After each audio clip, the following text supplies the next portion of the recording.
다시 한번 찬양합시다. 완전하신 나의 주, 완전하신 나의 주, 의의 길로 나를 인도하소서. 행하신 모든 일 주님의 영광 다 경배합니다. 예배합니다. 찬양합니다. 주님만 날 다스리소서. 예배합니다. 찬양합니다. 주님 홀로 높임 예배합니다. 예배합니다. 찬양합니다. 주님만 날 다스리소서. 예배합니다.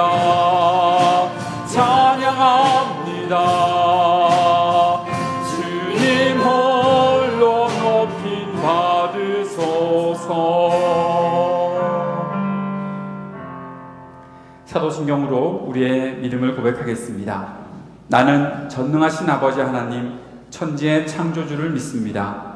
나는 그의 유일하신 아들 우리 주 예수 그리스도를 믿습니다. 그는 성령으로 잉태되어 동정녀 마리아에게서 나시고 본디오 빌라도에게 고난을 받아 십자가에 못 박혀 죽으시고 장사된 지 사흘 만에 죽은 자 가운데서 다시 살아나셨으며 하늘에 오르시어 전능하신 아버지 하나님 우편에 앉아 계시다가 거기로부터 살아있는 자와 죽은 자를 심판하러 오십니다. 나는 성령을 믿으며 거룩한 공교회와 성도의 교제와 죄를 용서받는 것과 몸의 부활과 영생을 믿습니다. 아멘. 함께 인사하는 시간 가집시다. 일주일 만에 또 만났는데 반갑게 서로 축복하며 인사하는 시간 갖겠습니다.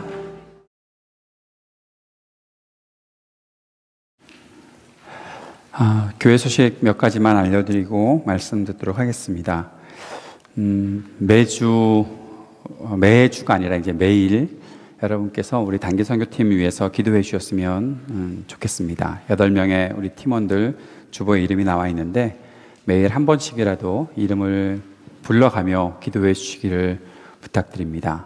성령 충만하게 하셔서 또 말씀을 따라갈 수 있는 귀한 IT 단기선교가 될 수 있기를 위해서 기도의 힘을 모아 주셨으면 좋겠습니다. 다음 주일에는 우리 청년부 임원 선출이 있는 거죠. 네, 청년부 이제 또 새로운 학기에 섬길 임원들을 선출하는 일이 있을 텐데 우리 청년부를 위해서도 계속해서 기도해 주시기를 부탁드리겠습니다.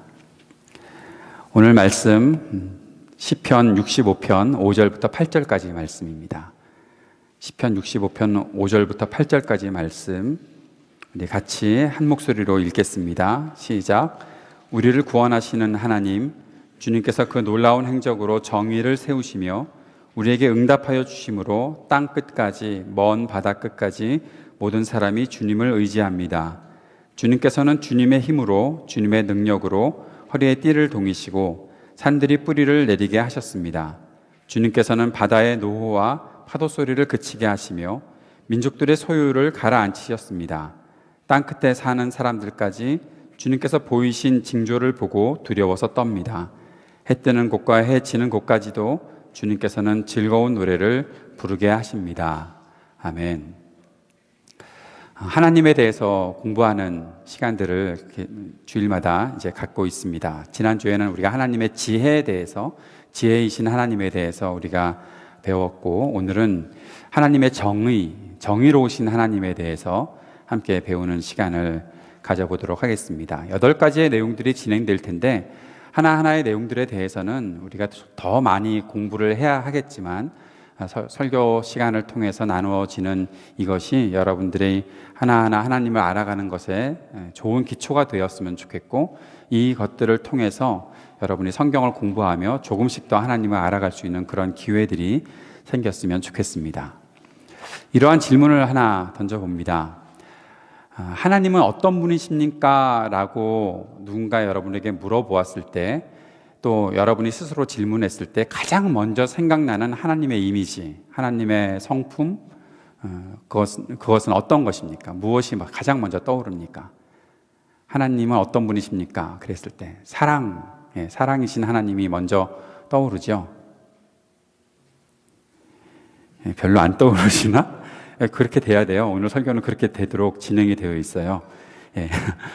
하나님의 정의로우시다가 먼저 떠오르시는 분 계세요? 혹시 먼저 하나님은 정의로우시다 라고 먼저 얘기할 수 있는 사람은 그렇게 많지는 않을 것 같아요.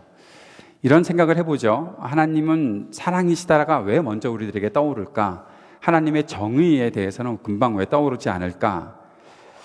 왜냐하면 정의로우신 하나님 그러면 우리 안에 먼저 두려움이 생겨요. 또 뭔가 긴장이 돼요. 그렇기 때문에 우리가 하나님의 정의라는 것에 대한 어떠한 개념보다는, 하나님의 이미지보다는 하나님은 사랑이시다라는 것이 먼저 떠오를지도 모르겠어요. 사랑이신 하나님은 나를 편안하게 해주시니까, 사랑이신 하나님에 대해서 생각하면 우리는 마음속에 편안함을 갖게 되니까 우리는 거기에 대한 생각들을 먼저 할지도 모르겠어요.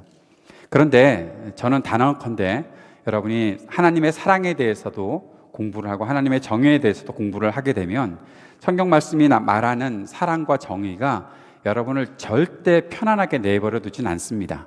사랑이신 하나님에 대해서 공부하면 공부할수록 우리는 많이 불편해져요. 정의로우신 하나님도 마찬가지예요. 우리가 단편적인 부분만, 내가 편안하게만 생각하는 부분만 자꾸 집중해서 보기 때문에 그것이 편안할 것이다라고 생각하는 거죠. 이것이 지난주에 말씀드렸던 그 앤티 라이트가 말했던 것과 똑같은 내용이에요.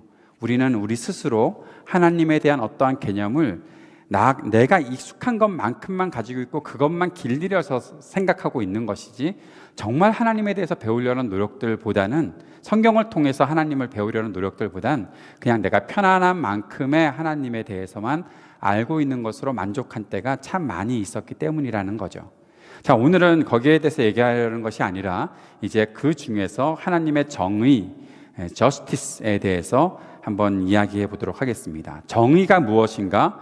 하나님의 정의가 무엇인가를 우리가 같이 생각해 보면 좋을 것 같아요. 우리가 기본적으로 생각하고 있는 저스티스가 무엇인지, 또 하나님의 정의는 어떤 것인지를 하나씩 공부해 가려고 하는 것입니다.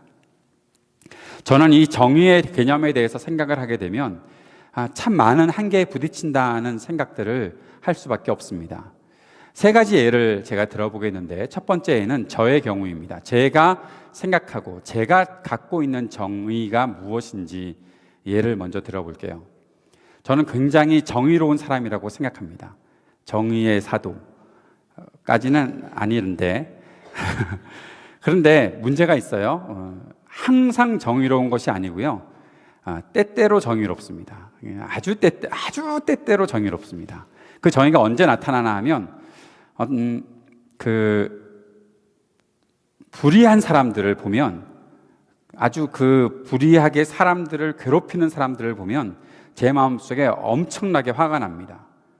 제가 다행스러운 것은 어렸을 때부터 착하고 부드러운 성품을 가지고 자라도록 훈련받았기 때문에 괜찮아요. 그냥 지금 이렇게 편안하게 대하고 있지만, 만약에 어렸을 때 받았던 교육이 그런 것이 아니었다면 아마 저는 굉장히 심한 행동과 언어와 모든 것들을 동원해서 불의한 사람들을 저주하는 일에 앞장섰을 것 같습니다. 그나마 성품이 부드러워서, 겉으로 나타나는 것이 부드러워서 밖으로 욕하지 않을 뿐이지 안에서는 온갖 욕들을 아마 다 하고 있겠죠. 여러분이 못 듣는 곳에서만 하고 있다고 저는 생각을 합니다. 저는 불의한 사람들에 대해서는 조금의 용서도 필요치 않다고 생각을 합니다. 24년, 30년 저는 부족하다고 생각해요. 영원히 결별시켜야 돼요. 감옥에 넣어놓고. 사형까지는 제가 생명에 대해서는 주관하고 싶은 마음이 없지만 영원히 세상과 결별시켜야 된다고 생각을 해요. 어떤 방법을 써서든. 그 중에 한 사람만 그렇게 하는 것 저 원치 않아요. 그와 동조했던 모든 이들, 그 불의한 일에 동조했던 모든 이들은 다 잡아쳐넣어야 된다고 생각을 하는 사람 중에 한 사람입니다. 시편에 보면, 제가 굉장히 좋아하는 시편 3편에 보면 그런 구절이 있습니다. 주님께서 원수의 뺨을 치시고 이를 부러뜨리십시오. 저는 불의한 사람들을 볼 때마다 시편 3편을 읽는데 마음이 이렇게 새로워짐을 느끼게 됩니다. 정말 이렇게 주님 해주셔야 합니다. 뺨을 후려치시고, 나는 안 때리겠지만 주님이 후려치시고, 그래서 이빨을 다 부러뜨려 버리십시오. 그게 나의 기도 제목입니다. 그렇게 불의한 사람들이 그렇게 당하기를 바라고 있습니다. 제발 주님, 언젠가는 새벽마다 기도했던 적이 있어요. 제발 그렇게 해주십시오라고.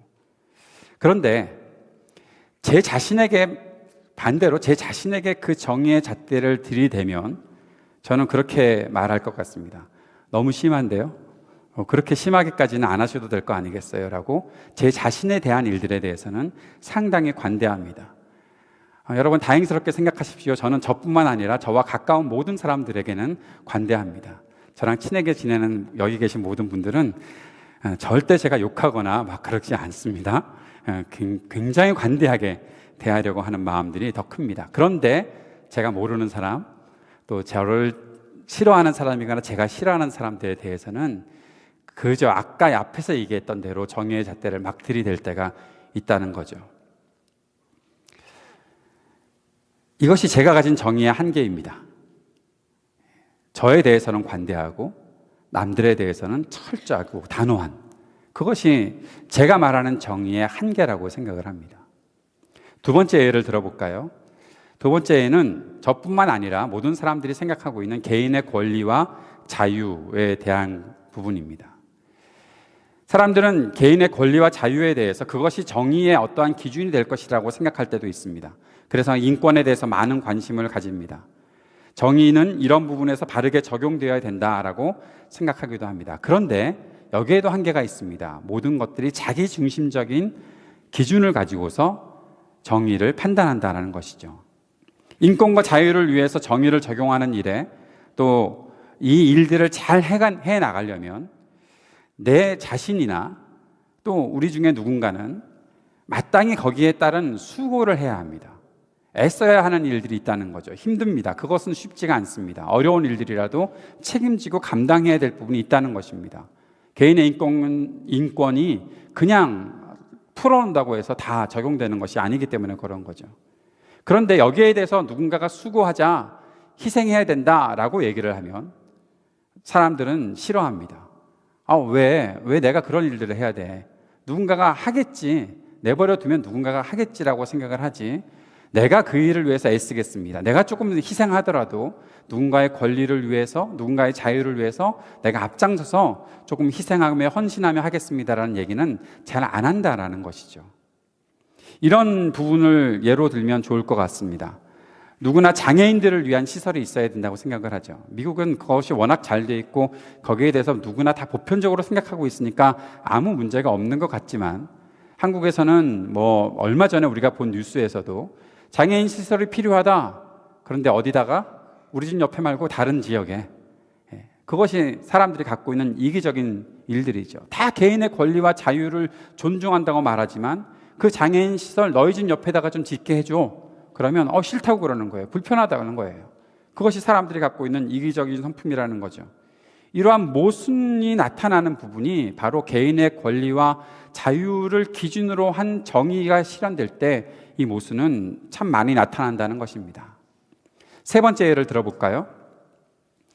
많은 사람들이 행복하면, 그러면 각 개인의 권리와 자유가 개인적으로가 아니라 많은 사람들이 행복하게 하는 것이 정의의 기준이 될 수 있을까에 대한 부분도 우리가 생각해 보는 거죠. 어떤 면에서는 당연한 일 같은데 조금 더 진지하게 생각해 보면 이 부분에도 문제가 있다라는 것들을 생각하게 됩니다. 왜냐하면 정의를 추구하면서 어떤 일들을 진행하다가도 많은 사람들이 행복해야 되는데, 많은 사람들이 좀 편안해야 되는데 라는 생각 때문에, 그 기준 때문에 갑작스럽게 정의로운 일들이 불의한 일들과 타협하는 경우들을 우리는 굉장히 많이 보게 됩니다. 저는 이것은 타협이 아니라 포기라고 생각합니다. 이것은 정의를 무너뜨리는 일이라 생각을 하거든요. 여러분, 많은 사람들이 행복하다, 이것을 여러분이 아마 중고등학교 때 배우지 않았을까 생각되는데 공리주의에 대해서 배웠던 적 있죠? 잘 몰라요? 이렇게 얘기하면 들었을까요? 최대 다수의 최대 행복. 18세기에 영국의 벤담이라는 사람이 주제 이것을 주장했고, 그 이후에 존 스튜어트 밀이라는 사람이 이제 최대 다수의 최대 행복이라는 말로 공리주의를 이제 사람들에게 퍼뜨리기 시작을 했습니다. 많은 사람들이 여기에 대한 좋은 마음들을 가지고 있다라고 생각을 합니다.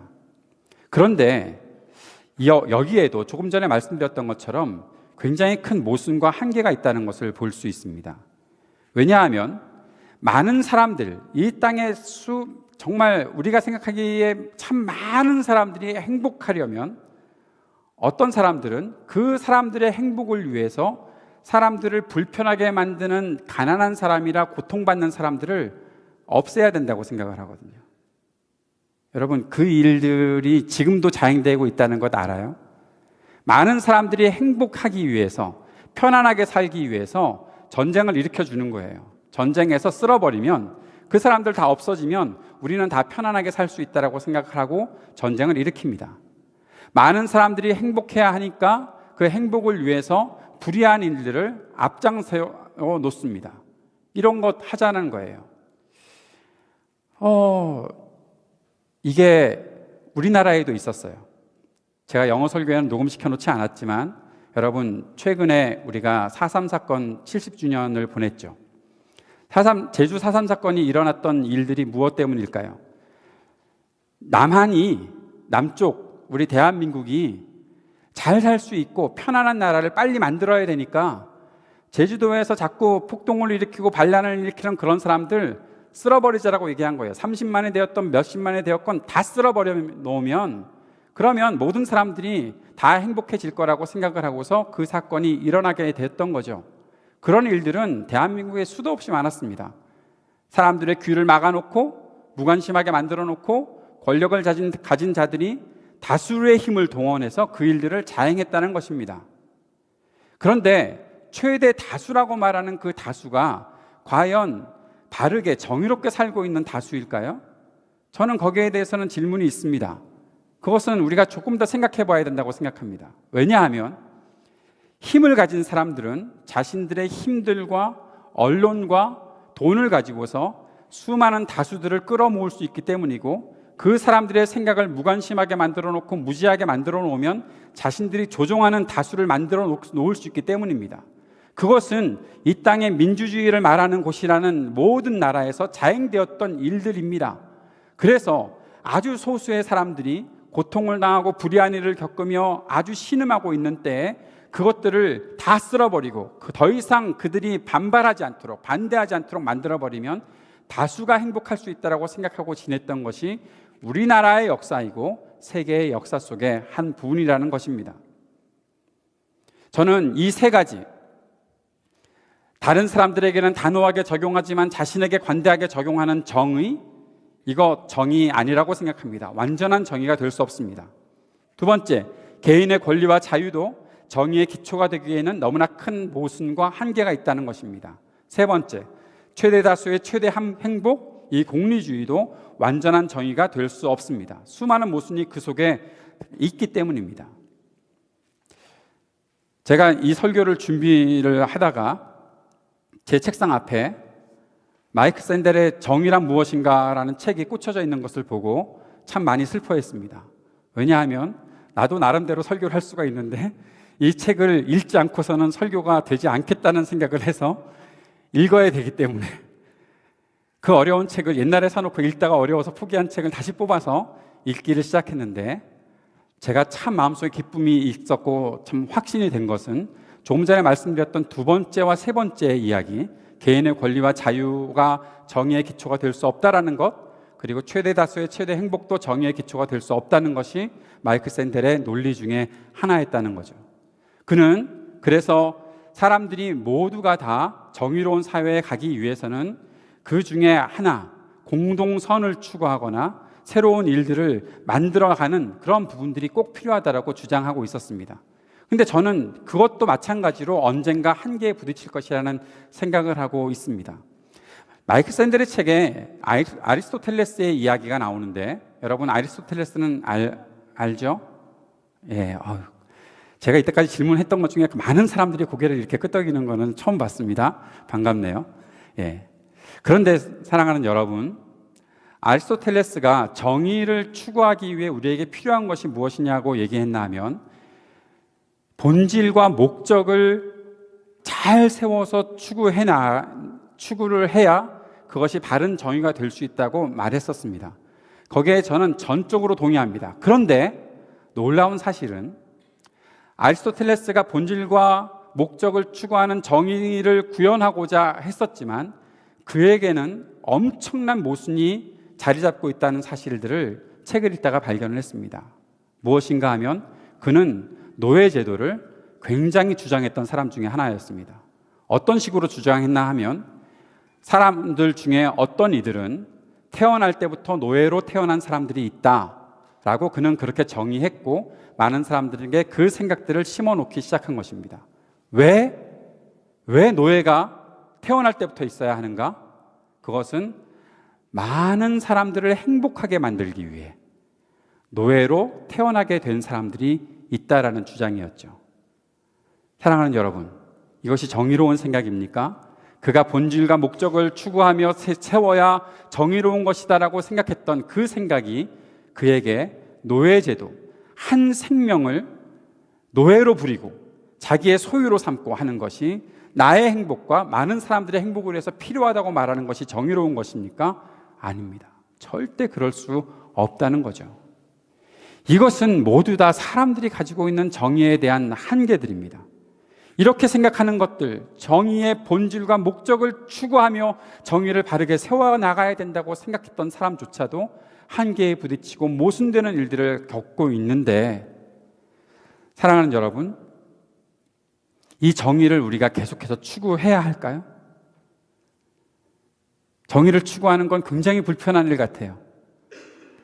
정의롭게 산다는 것은 우리에게 너무나 힘든 일 같아요. 그런데 이거 꼭 해야 합니까? 여러분에게 누군가가 정의롭게 살아야 합니까? 라고 물어보면 여러분 쉽게 네라고 대답하지 말고 좀 전에 생각했던 그 모든 기준들을 가지고 한번 생각을 해보세요. 이거 꼭 해야 되는 것일까? 결국 우리는 이 정의를 왜 생각해야 되는지 질문을 던질 수밖에 없고 그 질문의 답은 결국 하나님의 말씀과 하나님에게서 나온다는 생각을 할 수밖에 없습니다. 자, 지금부터는 더 집중해서 말씀을 들어보시기 바랍니다. 하나님을 생각하고 하나님의 말씀을 생각하면 아까 아리스토텔레스가 말했던 본질과 목적을 분명하게 찾아낼 수가 있습니다. 분명하게 찾아낼 수가 있습니다. 정의의 목적, 정의의 본질, 그것이 그 속에 있다는 것입니다. 하나님께서는 말씀 속에서 그 모든 것의 중심에 생명이 있다는 것들을 가르쳐 주십니다. 다시 말해서 생명이 정의의 본질입니다. 조금 전에도 말씀드렸던 것처럼 여러 모순들이 나타날 때마다 한계에 부딪히는 것들이 무엇이었습니까? 생명에 대해서 사람들이 생각하지 않는다는 거예요. 나의 편안함만 생각하고 있다는 거예요. 내가 어떻게 하면 편안하게 살 수 있을까만 추구하고 있는 것이지 나와 그 관계 속에서 생명이 도대체 어떻게 존재하고 있느냐, 그 생명이 지켜지고 있느냐, 그 생명이 살아나고 있느냐 하는 것들은 모른다는 거죠. 정의의 본질은 생명이 되어야 합니다. 그렇게 가르쳐 주는 것은 바로 하나님의 말씀입니다. 또 한 가지, 그렇다면 정의의 목적이 무엇입니까? 정의의 목적은 생명을 살리는 것입니다. 생명을 살려내는 것이 정의의 목적입니다. 그것이 바로 성경이 우리들에게 가르쳐 주는 바입니다. 생명의 창조자이신 하나님께서 사람들에게 생명을 주신 목적을 말씀하십니다. 성경은 하나님께서 사람들에게 생명을 주신 목적만 말씀하시는 것이 아니라 그 생명을 잃어버린 사람들에게 생명을 회복하게 하시는 하나님의 정의로우심을 우리들에게 또한 가르쳐주고 있습니다. 하나님의 사랑과 하나님의 정의가 하나님의 말씀 안에서는, 하나님 안에서는 전혀 충돌되지 않습니다. 다음 주에도 우리가 보겠지만, 우리가 사랑에 대한 하나님의 말씀을 우리가 배우면서도 보겠지만 사랑과 정의는 절대 충돌하지 않습니다. 우리 안에서만 충돌을 하죠. 관대해야 되는데, 사랑해야 되는데 어떻게 정의로운 판결을 함부로 할 수 있느냐라고 생각하는 것은 사람들의 한계이죠. 사람이 가진 한계들이 바로 그렇게 될 수밖에 없죠. 그러나 하나님 안에서는, 하나님 말씀 안에서는 절대 그것이 충돌되지 않습니다. 아니, 충돌이 아니라 굉장히 아름다운, 세상에 그 무엇과도 비교할 수 없을 정도로 아름다운 조화를 만들어내는 것이 바로 완전한 사랑, 완전한 정의, 하나님에게서 찾을 수 있다는 것입니다. 하나님은 완전한 사랑이시고 하나님은 완전한 정의이십니다. 그것을 증명하신 것이 바로 그리스도의 십자가입니다. 그리스도의 십자가는 사람들의 죄를 해결하는 하나님의 유일한 방법으로 주어졌습니다. 사람들의 죄는 생명을 잃은 것, 생명을 버린 것, 생명을 파괴한 것이 되었습니다. 하나님과의 언약을 파괴하고 하나님에 대해서 멀어진 사람들을 향한 정의로운 판결이 내려졌는데 그것은 바로 죽음입니다. 죽음이라는 것은 죄인들이 하나님과의 관계가 끊어졌다는 것을 말하고 있는 것입니다. 죄인들은 스스로 생명을 회복할 수 없게 되었습니다. 그러나 하나님의 완전한 정의는 완전한 정의의 그것만 그 자체만 움직이는 것이 아니라 하나님의 완전한 사랑과 함께 움직이십니다. 그래서 하나님의 정의로운 심판은 하나님의 완전한 사랑의 구원의 길을 열게 하셨습니다. 하나님은 자기의 아들을 사람들의 죄를 위해서 대신 죽음의 길을 가게 하시고 우리들에게 하나님의 정의로우심과 하나님의 크신 사랑을 나타내 보여주셨습니다. 그리고 예수 그리스도는 우리에게 있는 심판의 죽음을 대신 담당하셨습니다. 그리스도의 대속의 죽음은 하나님의 정의를 완성해내셨습니다. 하나님의 이런 완전한 정의가 그리스도의 십자가를 통해서 나타났다는 것을 우리는 성경을 통해서 배우게 되고 우리가 믿음의 길에 들어온 이후에 계속해서 배우고 있습니다. 하나님의 완전한 정의는 그 말씀을 통해서 이제 우리들에게 주어졌던 것입니다. 우리는 하나님의 말씀을 통해서 완전한 정의를 이루며 살아가게 되어 있습니다. 그리스도를 따르며 살아가게 되면 그 속에 하나님의 완전한 정의를 이루며 살아갈 수 있게 되는 것이죠. 그리스도께서 생명을 살리시는 정의를 이 땅에서 실현하신 것처럼 하나님께서는 그 정의로우심을 우리에게 보여주셨고 우리도 그리스도를 따라서 이 땅의 사람들을 살리는 일, 그 일에 헌신과 수고를 할 수 있도록 그것이 참된 자유를 누리게 하는 길이기에 그 안에 헌신과 희생의 삶을 살아가며 우리도 그 일에 동참하자라고 그리스도께서 부르고 계시는 것입니다.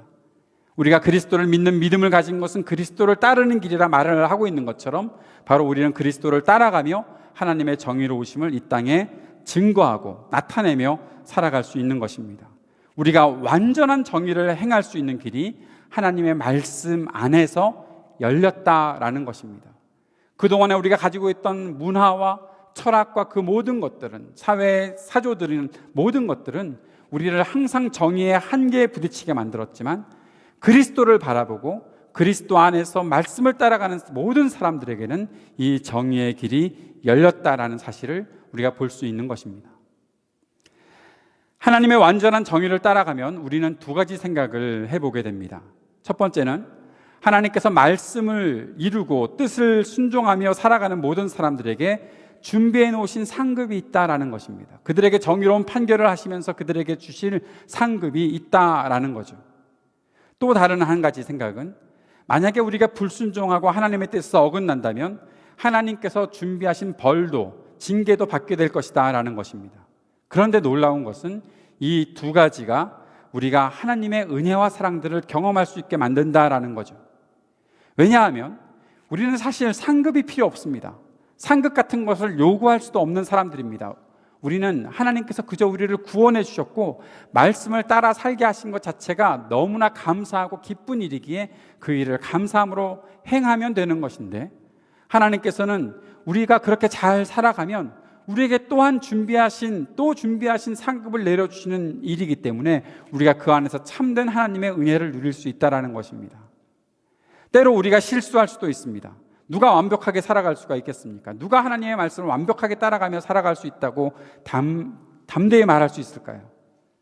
그래서 우리가 때로 실수하고 부족한 부분이 발견될 때 하나님께서는 우리를 징계하시는데 우리에게 벌을 내리시기도 하시는데 우리는 그 벌을 받고 징계를 받으면서 하나님께 돌아갈 수 있는 또 다른 기회를 얻게 되고 다시 한번 기회를 주시는 하나님의 은혜를 체험할 수 있기 때문에 하나님께서 베풀어 주시는 상급과 또한 하나님께서 우리에게 나타내시는 징계의 모든 것들을 우리가 경험하는 과정, 그 인생을 살아가면서 놀라운 하나님의 은혜를 경험할 수 있다는 것입니다.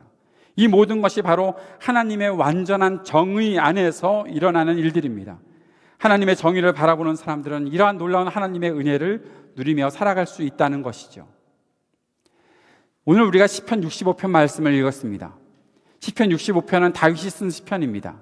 이 다윗의 시편의 중심으로 나타나고 있는 것은 무엇인가 하면 정의로운 하나님을 찬양하면서 그 정의로운 하나님 앞에 용서를 구하고 은혜를 구하는 장면들을 보게 된다라는 것입니다. 하나님께서 정의로우시다는 사실을 아는 사람들은 하나님께 가까이 나아가게 되어 있습니다. 아까 우리가 설교를 시작하면서 우리가 하나님의 정의로우심을 우리가 먼저 생각하지 않는 이유가 정의로우신 하나님이 우리들에게 불편하기 때문에, 내가 정의로우신 하나님을 내 마음에 품고 정의로우신 하나님과 내가 함께 살아가는 것이 우리를 불편하게 만들기 때문에 나는 정의로운 하나님에 대해서 먼저 생각하지 않는데요? 라고 말할 수 있다고 말씀드렸지만, 참된 정의로우신 하나님을 알게 되는 사람들은 사람의 생각 속에서 만들어내진 정의로움이 아니라 성경이 말하고 있는 참되신 하나님의 정의로우심을 생각하는 사람들은 하나님께 더 가까이 나아가려는 마음들을 가지고 있다는 것입니다. 하나님의 정의로우심을 아는 사람들은 하나님을 더 철저하게 의지하며 살아갑니다. 왜냐하면 나의 부족함으로 이루어지지 않는 정의로움을 하나님께서 완전히 이루실 것들을 기대할 수 있기 때문에, 소망할 수 있기 때문에 하나님께 철저히 의지하고 하나님과 꼭 붙어 있으려 하고 하나님께 더 가까이 나아가려고 한다는 것이죠.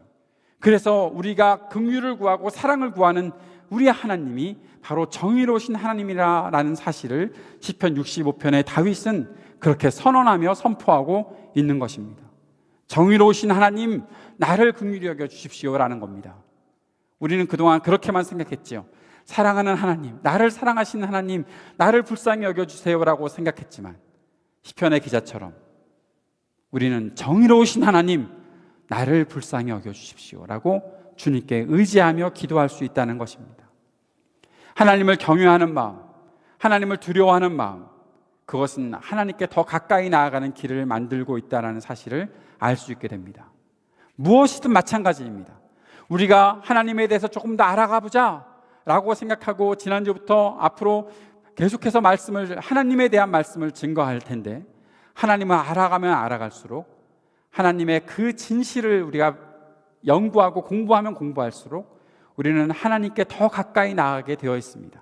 그리고 하나님을 닮게 되어 있습니다. 우리가 하나님께서 우리들에게 주신 은혜가 무엇인지, 그 기대가 무엇인지를 알게 될 텐데, 그 기대는 하나님을 닮는 것입니다. 정의로운 하나님, 우리가 정의로운 하나님을 외치며 이 땅에 선포하고 하는 것으로 끝나는 것이 아니라 내가 정의로운 하나님을 닮아갈 수 있다는 사실입니다. 그래서 하나님께서는 우리가 하나님을 닮아서, 정의로운 하나님을 닮아서 우리가 이 땅에 하나님의 정의를 실현시키시기를 간절히 원하고 계시는 것입니다. 이 땅에 하나님의 정의를 실현하는 것이 우리에게 맡겨주신 사명입니다. 하나님의 정의가 우리 안에서 실현이 되고 우리가 하나님과의 동행을 기꺼이 해나감으로 말미암아 이 땅에 참된 하나님의 정의를 세우는 것이 하나님의 목적입니다. 우리는 하나님의 정의를 이 땅에 나타내는 사람들이 되었습니다. 이미 그렇게 살아가고 있습니다. 아직 부족한지 모르겠지만 조금씩 그 하나님의 정의가 무엇인지를 발견하며 살아가게 될 것입니다. 우리가 말씀을 따라가고 그리스도의 십자가를 우리 마음속에 품고 살아가면 우리는 정의로우신 하나님을 이 땅에 나타내며 살아가게 될 것입니다. 이 땅의 정의가 어디에 실현되어야 되는지 여러분 꼭 기억하시기를 바랍니다. 생명을 살리는 일, 생명을 위하는 일, 그 일을 위해 하나님의 정의로움을 실현하는 여러분 되시기를 바랍니다. 이 땅에 정의롭지 못한 사람들은 생명에 대해서 관심이 없습니다. 아까 말씀드렸던 것처럼 쓸어버리면 된다고 생각하는 사람들이 이 땅의 불의한 자들입니다. 그들을 향해 우리는 분명히 외쳐야 합니다. 살려야 한다. 생명을 살리는 것이 정의이다. 생명에 대해서 무관심하고 그저 너 혼자 편안하라고 하는 것, 다수가 편안하게 살아가는 것, 그거 정의 아니다. 하나님께서는 그런 정의를 말하신 적이 없다라고 분명히 외칠 수 있어야 합니다. 그리고 아직까지 우리가 성경을 통해서 이 정의로우신 하나님에 대해 잘 모르는 부분이 있다면 성경을 계속해서 배워가며 하나님의 정의로우심이 어떻게 이 땅에 실현되는지를 깨달아 가야 한다는 것입니다. 그렇게 깨달아갈 때 우리는 더욱더 큰 열정으로 정의를 위해 살아갈 수 있는 사람들이 될 것이다. 저는 분명히 믿습니다. 말씀을 정리합시다. 5가지로 정리해 볼 수 있을 것 같습니다.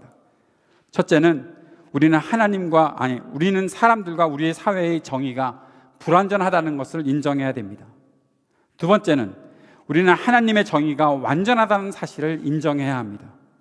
세 번째는 하나님의 그 정의가 바로 우리를 위한 것임을 우리는 생각할 수 있어야 합니다. 네 번째는 우리는 정의로우신 하나님을 따라 살기로 결단할 수 있어야 합니다. 그리고 마지막 5번째는 하나님의 정의를 따라 살기로 결단했다면 가난한 자들, 고통당하는 자들, 생명의 위기를 가지고 그 아픔 속에서 살아가는 이들을 위해 내가 희생하며 헌신하기로 살겠습니다. 결단할 수 있어야 하겠습니다. 그것이 정의로운 하나님을 알아가는 사람들의 모습입니다. 다시 한번 말씀드립니다. 하나님께서는 우리를 통해 하나님의 정의를 이 땅에 드러내시기를 원하십니다. 하나님을 배워가며 우리 소망에 또한 우리의 진실한 열정에 이 하나님의 정의가 담겨서 실현될 수 있기를 간절한 마음으로 축복합니다. 기도하겠습니다. 하나님 아버지, 오늘 우리의 마음속에 하나님의 정의를 품게 해주니 감사합니다. 아직은 잘 모르고 우리가 참 많이 연약하고 부족한 사람들이지만 그러나 날마다 우리에게 가르쳐 주시는 하나님의 말씀을 통해 그리고 도전하시는 하나님의 이끄심을 통해 우리가 이 땅에 정의를 온전히 실현해내는 하나님의 사람들 될 수 있도록 인도하여 주옵소서. 예수님 이름으로 기도드립니다. 아멘. 몇 주 동안 계속해서 이 찬양 2곡을 부르려 하는데 하나님은 너를 만드신 분이라는 찬양과 내 주 같은 분 없네라는 찬양입니다. 이 찬양을 부르면서 오늘도 우리 마음속에 내가 하나님 더 깊이 알아가기 소원합니다라는 그런 고백이 있게 되기를 바랍니다. 찬양하며 함께 주님 앞에 예물 드리겠습니다.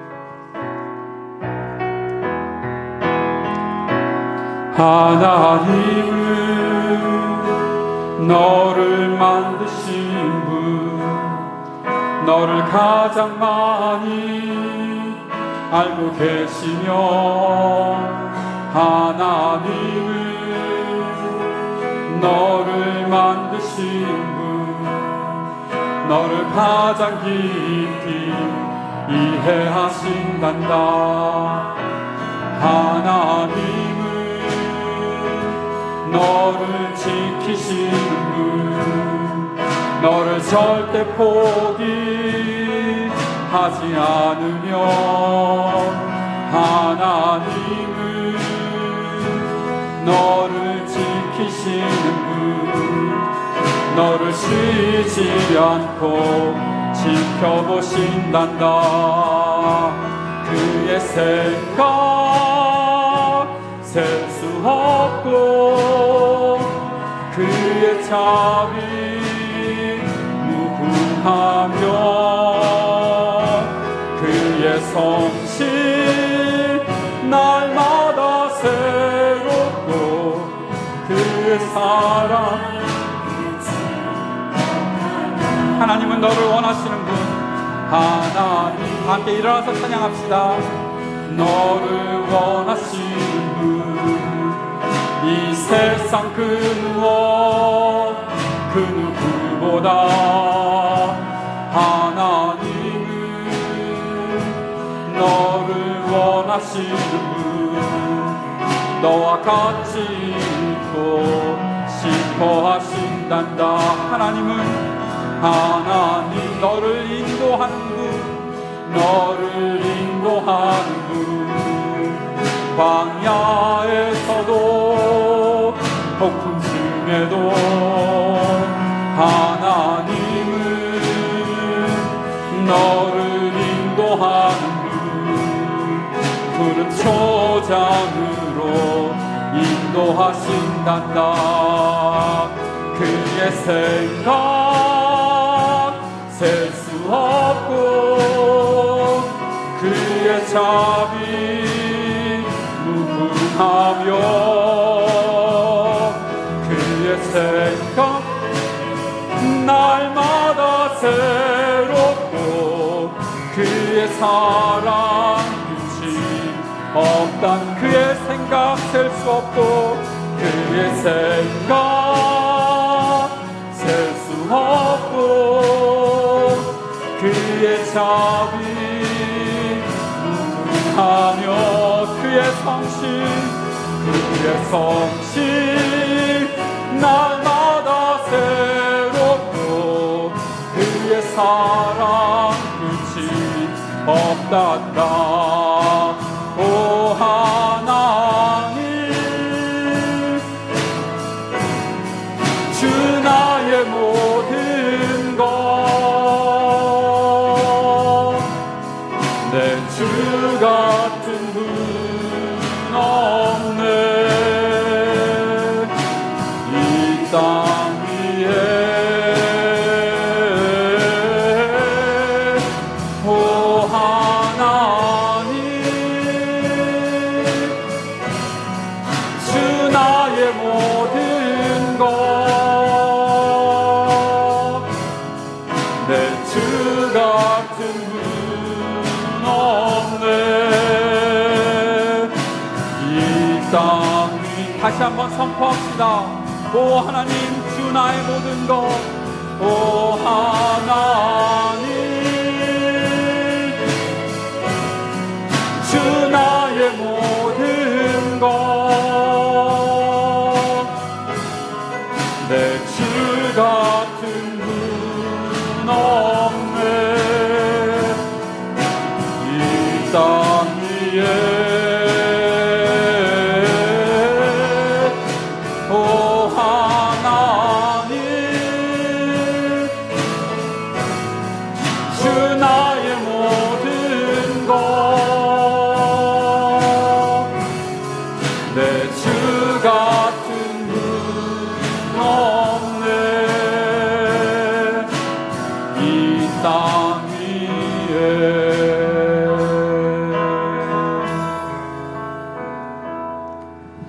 함께 기도하는 시간을 잠시 가지려 합니다.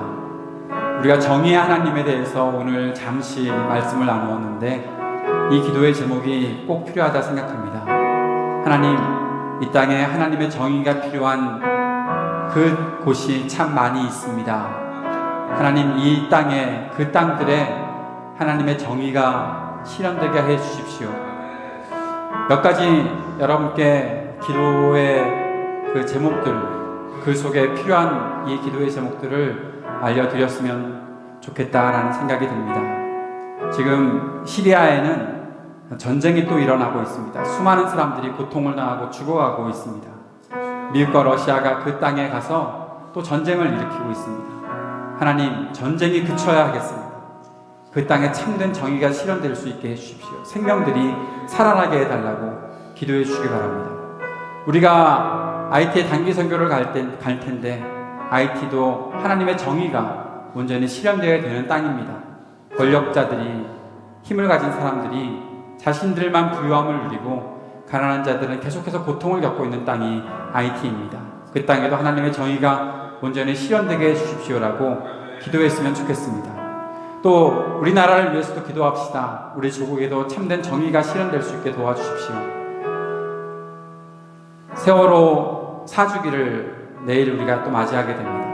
아직도 고통당하는 사람들이 있는데 과연 진실이 무엇인지 아직도 밝혀지지 않은 채로 남아있습니다. 그래서 고통당하는 이들이 있습니다. 이제는 우리나라도 정의가 온전히 실현될 수 있게 도와주십시오. 여러 측면에서 참 하나님의 정의가 온전히 실현되어야 하겠습니다. 우리가 간절히 기도하는 시간 갖기 원합니다. 같이 기도합시다. 아버지 하나님, 이 땅에 하나님의 정의가 실현되기를 소원합니다. 나만 편안하게 살려고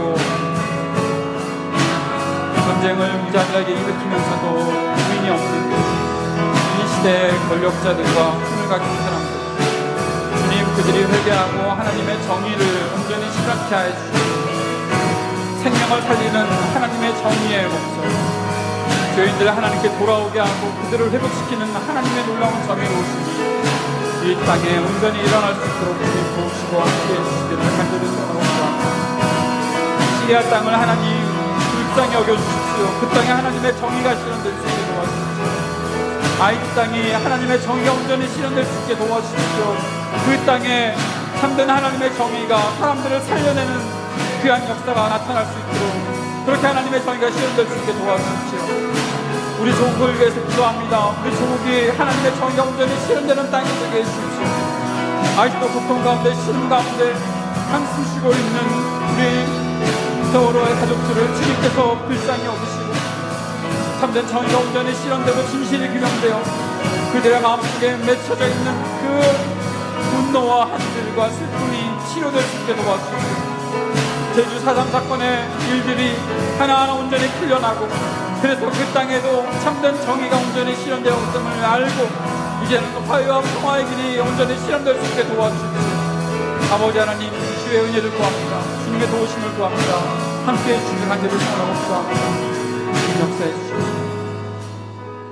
사랑하는 주님, 오늘 우리가 주님 앞에 드린 모든 예물과 우리의 헌신들이 하나님의 정의를 이 땅에 실현하는 일에 사용될 수 있기를 간절히 소원하고 기도합니다. 시리아 땅에, 아이티에, 우리 조국에 아픔을 당하고 아직까지도 해결하지 못하는 이들의 그 삶 속에 하나님의 정의가 온전히 실현될 수 있게 하시고 우리가 이 일을 위해 헌신하겠습니다. 내가 조금 어렵고 힘들고 희생하더라도 하나님의 정의를 실현하는 일에 앞장서 나아가겠습니다라고 결단할 수 있도록 성령께서 우리를 붙잡아 주시고 인도하여 주옵소서.